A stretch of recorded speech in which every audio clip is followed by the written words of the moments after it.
The Galactic Summit on Station Varath 7 was the most important political event of the decade. Representatives from over 40 species had gathered in the massive hall. The room was filled with creatures that could crush steel, breathe fire, or kill with a single touch of their venomous claws. Warlords stood beside diplomats. Crime lords sat near military commanders. Each powerful figure had brought their own guards, their own weapons, and their own agendas. The hall itself was beautiful in a cold and ancient way. The walls were made of polished black stone that reflected the blue lights from above. Long tables stretched across the floor, covered with food and drinks from 100 different worlds. Servants moved quietly between the guests, their eyes down, careful not to offend anyone. One wrong word in a room like this could start a war. Ambassador Zethra of the Dominion Collective stood near the center of the hall. She was tall and thin, with smooth purple skin, and 4 arms that moved with practiced grace. Her species had ruled their corner of the galaxy for 3,000 years. They were known for their intelligence, their cruelty, and their complete lack of mercy. Zethra had personally ordered the destruction of 2 planets during her career.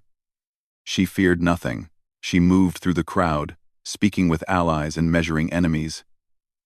The Korvathi were here, their massive scaled bodies taking up too much space as always. The Vexari warriors lurked near the far wall, their yellow eyes watching everything. Even the mysterious Kethmari had sent a representative, though no one could tell what the shadowy figure was thinking behind its dark mask.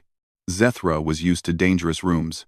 She had survived assassination attempts, poisonings, and one memorable dinner where half the guests had tried to kill the other half before dessert. But something about this room felt different. There was a tension in the air that she could not explain. She noticed one of the Korvathi warlords laughing loudly at something. His deep voice echoed off the stone walls. Zethra followed his gaze to the far corner of the room, and that was when she saw the human. He was sitting alone at a small table, away from everyone else. He wore simple gray clothes with no markings, no medals, no signs of rank. He had no visible weapons. No guards stood near him. He was not particularly tall or muscular. His brown hair was cut short, and his face was plain and forgettable. He held a glass of water in one hand and a small reading device in the other.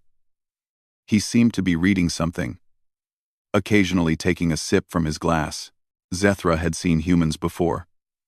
Her species had encountered them about 50 years ago.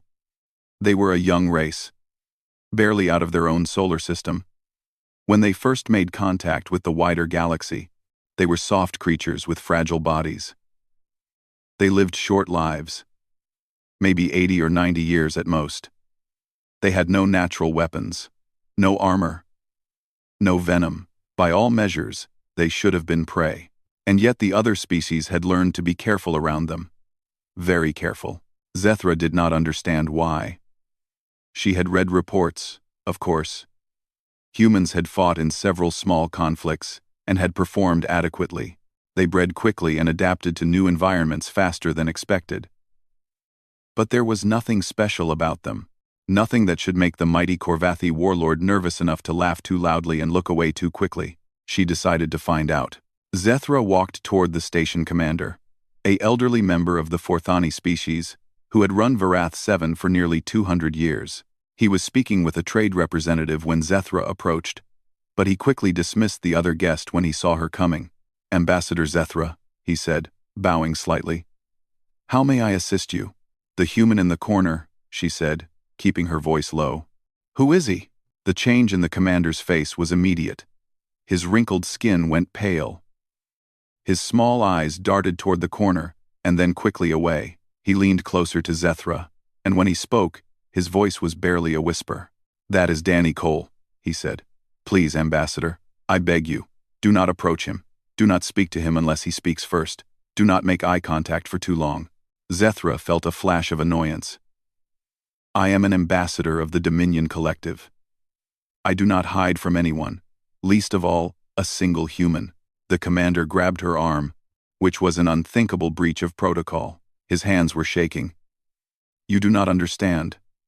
I have run this station for 2 centuries. I have hosted emperors and warlords and beings that could destroy cities with a thought. But that man in the corner is the most dangerous creature in this room. Perhaps in this sector. Zethra stared at him. Explain. I cannot. The commander said. I do not know the full story. No one does. But I know what I have heard. I know the warnings that come attached to his name in every security database. I know that when he arrives at a location, the insurance rates triple. He released her arm and stepped back. Whatever you do tonight, Ambassador, do not threaten anyone in this room while he is present. Do not raise your voice. Do not make any aggressive moves. Just let the summit proceed peacefully, and perhaps we will all survive. He walked away before she could respond. Zethra stood alone for a moment, processing what she had heard. It made no sense. The human had not moved from his corner. He was still reading. Still sipping his water. He looked tired, she realized. There were dark circles under his eyes, and his shoulders were slightly slumped. He looked like someone who had not slept well in a long time. She watched as a young human woman approached him. The woman was clearly nervous. She said something to him, and the man looked up from his reading. He smiled at her, a small and gentle smile, and said something back. The woman relaxed visibly. She laughed at something he said, then walked away with a lighter step. Danny Cole returned to his reading. Zethra felt something cold move through her chest. It was an unfamiliar sensation, and it took her a moment to recognize it. It was fear. She had destroyed planets. She had ordered the deaths of millions. She had looked into the eyes of dying enemies and felt nothing but satisfaction. But something about that quiet human in the corner made her want to leave this room and never come back. She did not understand it. She did not like it. But she was smart enough to recognize a warning when she felt one. For the first time in her long career, Ambassador Zethra decided to be very, very careful. The summit continued through the night and into the next day. Deals were made. Threats were exchanged. Old enemies glared at each other across the negotiating tables, while their aides worked out the details of trade agreements and border disputes. It was the normal business of galactic politics, ugly and complicated and necessary. Zethra could not stop thinking about the human. She attended the required meetings and said the required words, but her mind kept returning to that corner of the main hall. Danny Cole had not moved much since she first noticed him. He attended some sessions, sitting quietly in the back. He ate his meals alone. He spoke to very few people. And when he did, the conversations were brief and soft. He never raised his voice. He never made any demands. He simply existed. A small and unremarkable presence at the edge of everything, and yet everyone seemed aware of him. Zethra noticed how the other delegates moved around him, always keeping a respectful distance. She saw how the station security officers checked on his location every few minutes. She watched the way powerful warlords glanced at him when they thought no one was looking. On the second night of the summit, Zethra decided to learn more. She began asking questions, quietly and carefully. She started with a Vorthian smuggler named Grek, a fat and oily creature who traded in information as well as illegal goods. He owed her a favor from several years ago, and she collected it now. Danny Cole, she said to him in a private corner of the station bar. Tell me everything. Grek's multiple eyes blinked rapidly. Why do you want to know about him?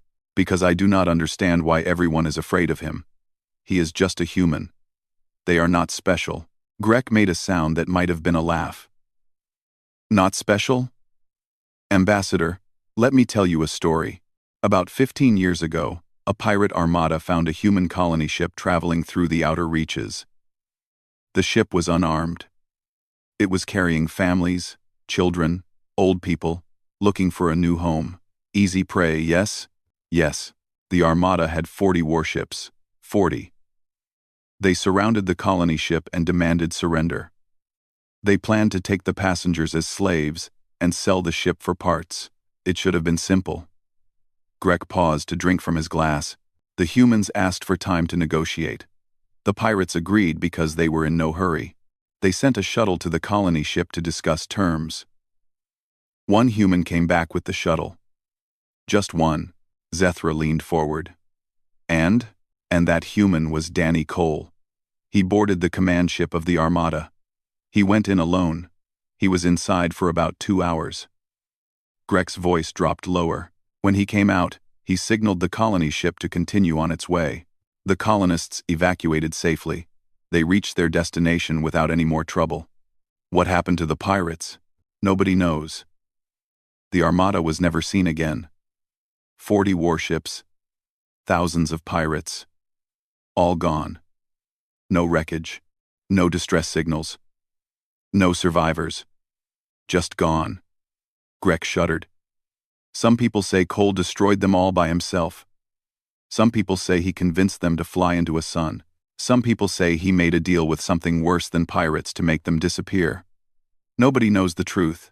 Nobody wants to know. Zethra sat back in her chair. She did not believe the story. It was impossible. One human could not destroy 40 warships, but Greg seemed genuinely frightened, and the smuggler was not a creature who frightened easily. She sought out others. A Kethmari intelligence officer shared classified files with her, breaking several laws to do so. The files described something called the Siege of Outpost Gamma 9, a military incident from about 8 years ago. An enemy force had attacked a small human research station on a remote moon. 300 soldiers breached the outer defenses and entered the facility. The station had minimal security. It should have fallen in minutes. It did not fall. One human held a single corridor for 6 hours. He used whatever he could find as weapons, station equipment, pieces of broken furniture, his own hands. When the relief force finally arrived, they found the corridor filled with bodies. The official report said the scene was so disturbing that several of the rescue soldiers required psychological treatment afterward. The human who had defended the corridor was wounded but alive. His name was Danny Cole. Zethra read the files twice. She still did not believe it. But the evidence was there, stamped with official seals and verified by multiple sources. She found a grizzled mercenary commander in one of the station's lower bars. He was a scarred old veteran of the border wars, a conflict that had involved dozens of species over several decades. He had fought beside humans and against them. He knew them better than most. Cole, he said when she asked. Yeah, I know that name. Knew him during the war. Quiet kid back then too. Kept to himself. Read a lot. Never started fights. He paused to light a smoking stick and take a long drag. But when the fighting started, something changed in him. Something I've seen in other humans too. They got this thing inside them. Ambassador. Most of the time it sleeps. They're friendly and soft and kind. But push them far enough, hurt the people they care about, and that thing wakes up. What thing? The mercenary looked at her with his one remaining eye. I don't have a word for it. Rage, maybe. But that's not quite right. It's colder than rage. More patient. It's like they become a different creature entirely. Something ancient. Something that evolved on a death world and never forgot how to survive. He shook his head. Cole? He's already past that point. He's been past it for years. He just keeps it locked away most of the time. That's what makes him scary. He's not out of control. He's completely in control. He chooses when to let it out. Zethra returned to the main hall late that night. The summit had paused for rest, and most of the delegates had retired to their quarters. But Danny Cole was still in his corner, reading his datapad by the dim light. She watched him from across the room. He looked up briefly, and their eyes met. He nodded politely, a small acknowledgement of her presence, and then returned to his reading. There was no threat in his eyes, no warning, just a quiet tiredness that spoke of too many years and too many burdens. For the first time in her life, Zethra felt like she understood very little about the universe. She had conquered and destroyed and ruled for centuries. She had thought herself powerful, but looking at that quiet human in the corner, she began to wonder if she had ever truly understood what power meant. The third day of the summit began like the others. Delegates gathered in the main hall. Servants brought food and drinks. Security officers walked their patrol routes with practiced boredom. Everything seemed normal. Zethra arrived early and took her usual position near the center tables. She noticed Danny Cole in his corner, already reading. The young human woman she had seen before, Katie Brooks, was setting up translation equipment nearby. Katie was a junior translator attached to the human diplomatic team. She was young and nervous, clearly overwhelmed by the importance of the summit. She kept glancing around the room with wide eyes, taking in the powerful beings that surrounded her. The morning sessions focused on trade routes through the outer reaches. The discussions were tense but productive. Representatives argued about tariffs and patrol rights. Lawyers presented complicated documents. It was boring work, but necessary. The trouble started just after midday. The Vexari delegation had been growing restless for days. Their leader, a massive warlord named Krathul, had come to the summit expecting quick victories. He wanted control of the trade corridor that passed through his territory. He wanted tribute from the species that used it. He had assumed that his military reputation would be enough to force agreement. It had not been enough. The other delegations had resisted his demands. They had formed temporary alliances against him. They had called his bluff and offered terms that he found insulting. Krathul was not used to being resisted. He was a terrifying creature. 7 feet tall, with armored gray skin that could stop most weapons. His arms were thick with muscle, and his hands ended in claws that could tear through metal. His face was flat and brutal, dominated by small yellow eyes that held no warmth. He had killed thousands in personal combat. His warriors worshipped him as a god of war. At midday, he decided he was done negotiating. The first sign of trouble was the sound of weapons being drawn. Krathul's warriors, 20 of them, suddenly moved through the hall with coordinated precision. They seized the exits. They pushed delegates to the floor. They pointed their guns at anyone who resisted. Screams filled the hall. Some delegates tried to run and were quickly caught. Others tried to fight and were beaten down. Station security officers reached for their weapons and found themselves outmatched. The Vexari were apex predators, faster and stronger than almost any species in the known galaxy. Within minutes, they had complete control of the room. Krathul walked to the center of the hall and raised his arms. His voice boomed off the stone walls. "Enough talk," he said. "I am tired of your words. I am tired of your insults. From this moment, I am the ruler of this trade corridor. You will all agree to my terms, or I will begin killing hostages, 1 every hour, starting now." He looked around the room, choosing his first victim. His eyes settled on the human translation team, huddled together near the side wall. They were small and soft, and clearly terrified. Perfect. He walked toward them, his heavy footsteps shaking the floor. The humans backed away, but there was nowhere to go. Krathul reached out and grabbed Katie Brooks by the arm. She screamed as he lifted her off her feet. "This one," he said, holding her up for everyone to see. "This weak little creature will be the first to die if my demands are not met." He dragged her toward the center of the hall. Katie was crying, struggling uselessly against his grip. Her colleagues called out for mercy, but Krathul ignored them. He threw Katie to the ground and placed his foot on her back, pinning her down. "Humans," he said with disgust. "You breed like insects and spread like disease. But you are nothing. Your bodies break so easily. Your lives mean nothing." He drew a long, curved blade from his belt and held it up to the light. The metal gleamed. "I will enjoy this," he said. Throughout the chaos, Danny Cole had not moved. He was still in his corner, still sitting at his small table. His datapad was closed now, resting on the surface in front of him. His glass of water was untouched. He watched the scene with calm, steady eyes, showing no fear and no panic. Krathul noticed him and felt a flash of annoyance.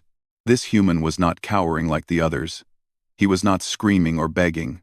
He was just sitting there, watching, like he was observing something mildly interesting. The warlord stomped over to the corner, still holding Katie by the hair. He dragged her along the ground, ignoring her whimpers. "You," Krathul said, stopping in front of Danny's table. "I know you are watching. I know you think you are brave, sitting there so quietly. But you are not brave. You are just too stupid to be afraid. Danny looked up at him without expression. Let me show you what happens to stupid humans, Krathul continued. He lifted Katie and pressed his blade against her throat. A thin line of blood appeared on her skin. Watch me bleed this female, and know there is nothing you can do.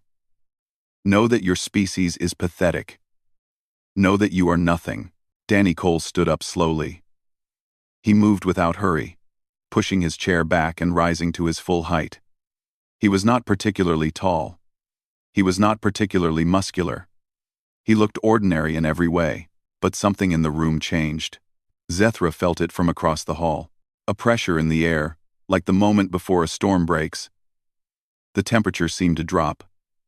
The lights seemed to dim. Every creature in the room, from the smallest servant to the mightiest warlord, felt a sudden and overwhelming urge to run. Danny Cole looked at Krathul with eyes that had gone completely flat and empty. Let her go, he said. His voice was soft, quiet, almost gentle. Please. Krathul laughed. His warriors laughed. The sound echoed off the walls, loud and mocking, but Danny Cole did not laugh.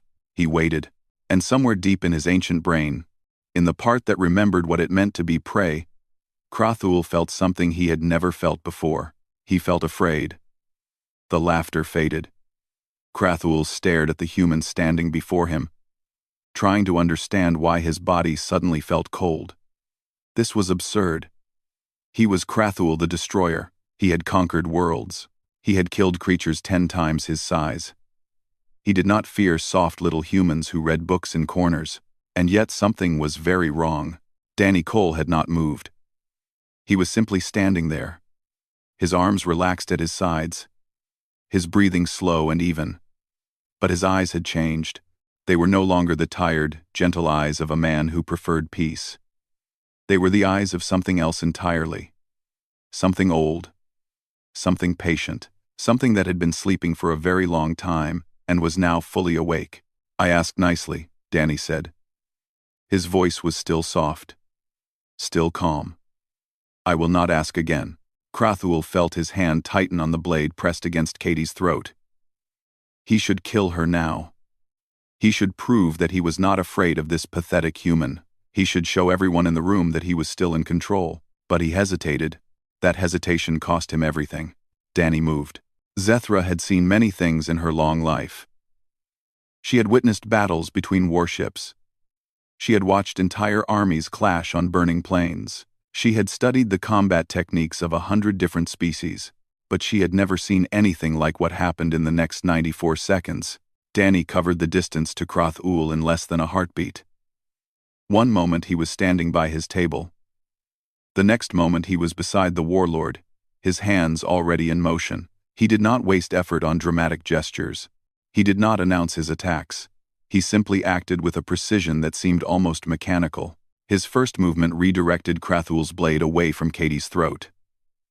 His second movement struck the warlord's arm at a specific point, and the limb went limp. The blade clattered to the floor. Danny caught Katie before she could fall and pushed her gently toward safety, all in one flowing motion. Then he turned to face the Vexari warriors. They opened fire. Plasma bolts filled the air, bright and deadly. But Danny was no longer where the bolts were aimed. He moved between the shots like water flowing around stones. He closed with the nearest warrior and ended him with 3 quick strikes to vulnerable points that should not have been vulnerable. The warrior fell without a sound. The other Vexari converged on him. They were faster than most species. Their reflexes had been honed by evolution to track and kill the quickest prey. They attacked as a coordinated unit, covering each other, creating overlapping fields of fire. It did not matter. Danny used the environment. He grabbed a serving tray from a nearby table and used it as a shield for the half-second he needed to reach the next warrior. He took the warrior's weapon and used it against his companions. He threw objects with perfect accuracy, disrupting aim and breaking formations. He seemed to know exactly where each enemy would be before they moved there. The fighting spread across the hall. Delegates scrambled for cover, watching in horror and fascination as the human tore through the Vexari like a force of nature. Krathul recovered from his initial shock and charged at Danny with a roar, swinging his remaining good arm in a devastating arc. Danny sidestepped the blow and struck Krathul in the knee. The joint bent the wrong way. The warlord screamed and fell. Danny was already past him, engaging the next group of warriors. There was no rage in his movements. No passion. No hate. He fought like someone completing a task that needed to be done. Each movement was efficient. Each strike was placed exactly where it needed to be. He did not waste energy on anything unnecessary. He did not pause to gloat or threaten. He simply continued until there were no more enemies standing. The last Vexari warrior tried to flee. Danny caught him before he reached the door. The warrior hit the ground and did not get up. Silence fell over the hall. Danny stood alone in the center of the room, surrounded by fallen bodies. He was breathing slightly harder than before, but only slightly. His clothes were torn in a few places, and there was blood on his hands, but none of it was his. He looked around the hall, checking for additional threats. Finding none, he relaxed. The whole engagement had lasted less than 2 minutes. Katie Brooks was hiding behind an overturned table, her hands pressed against her mouth. She stared at Danny with wide, shocked eyes. This quiet man who had nodded politely at her, who had smiled gently when she asked nervous questions, had just dismantled 20 of the galaxy's deadliest warriors with his bare hands. Danny walked over to her. His expression had changed again. The flat, empty look was gone. He looked tired again, and perhaps a little sad. He crouched beside the table and offered his hand. "Are you hurt?" he asked. His voice was gentle, the same voice he had used when they spoke before. Katie shook her head. She was trembling so badly she could barely move. "It is over now," Danny said. "You are safe. I promise." She took his hand, and he helped her to her feet.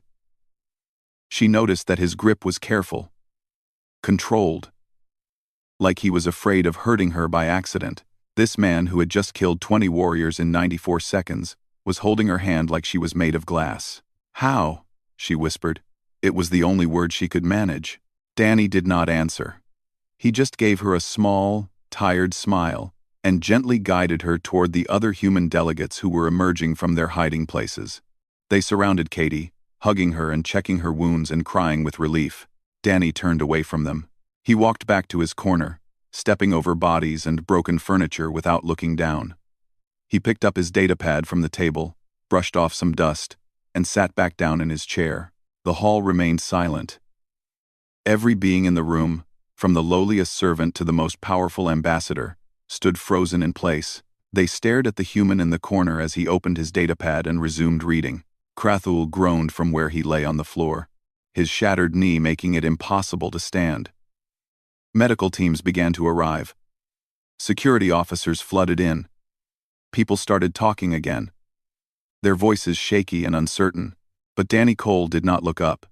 He just sat there, reading, occasionally reaching for his glass of water.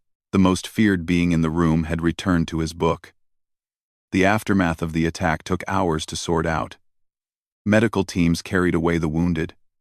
Security forces detained the surviving Vexari warriors. Diplomats made urgent calls to their governments. The news spread across the galaxy within minutes, growing stranger and more exaggerated with each retelling.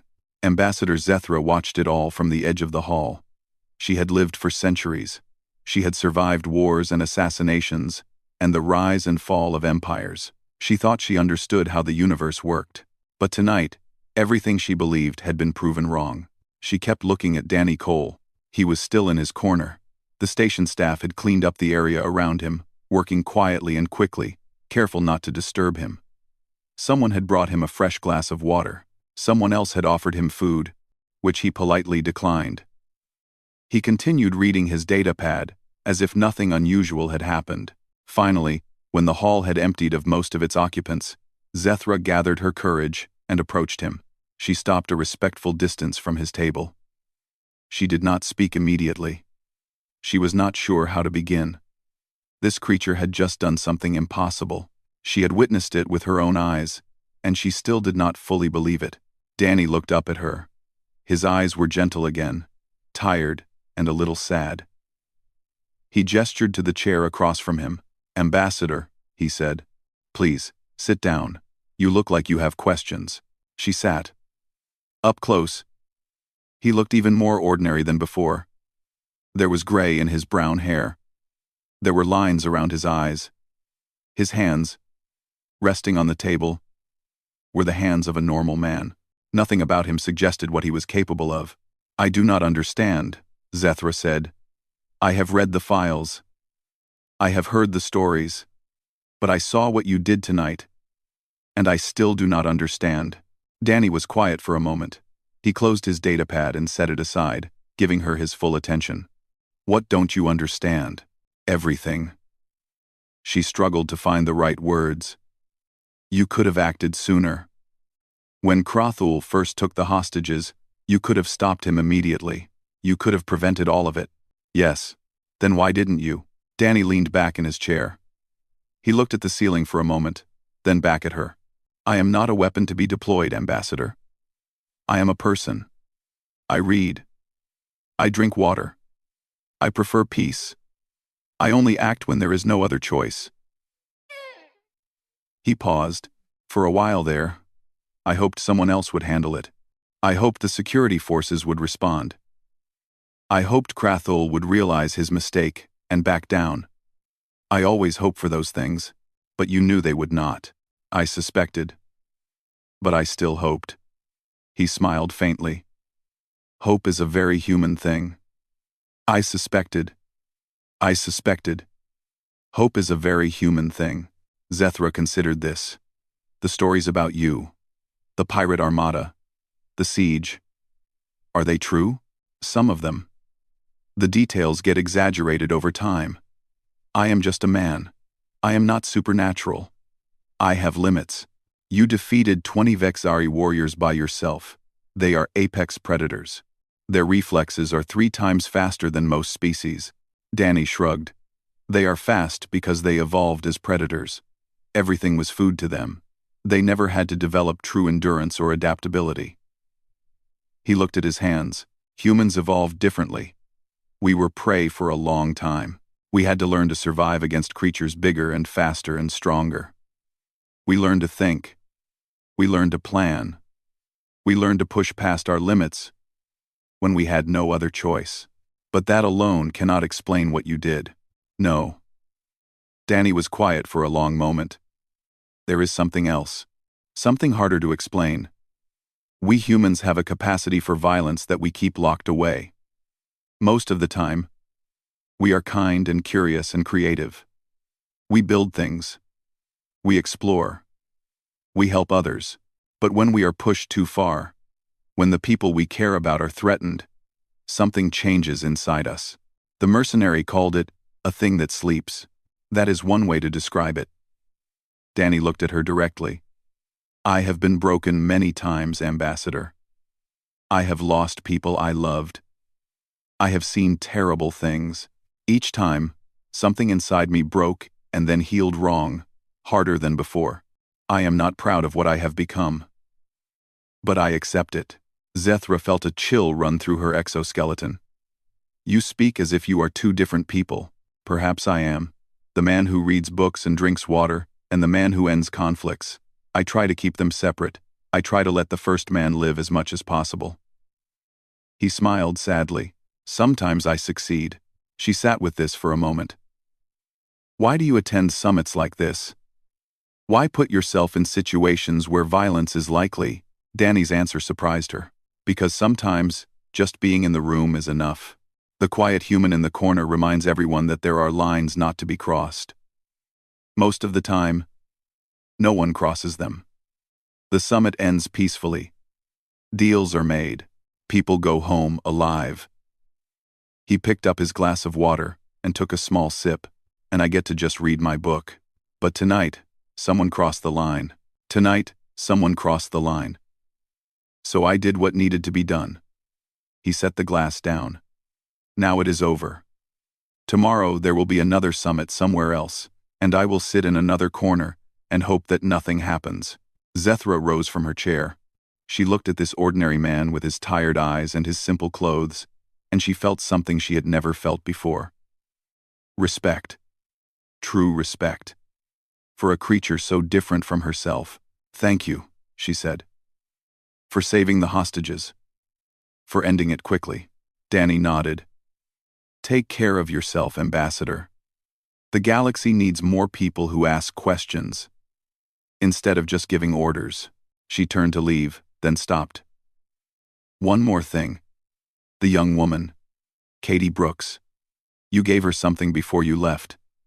What was it?" Danny smiled, the first genuine smile she had seen from him. "A card with a contact number, in case she ever needs help. Humans look after each other. It is what we do." Zethra left him there, sitting alone in his corner with his book and his water. As she walked through the empty hall, stepping over the marks left by the cleanup crews, she thought about everything she had learned. The galaxy was full of powerful beings. Creatures who could destroy planets, command armies, and reshape the fate of civilizations. They filled rooms with their presence and demanded attention wherever they went. But the most dangerous being in any room might be the quiet one in the corner.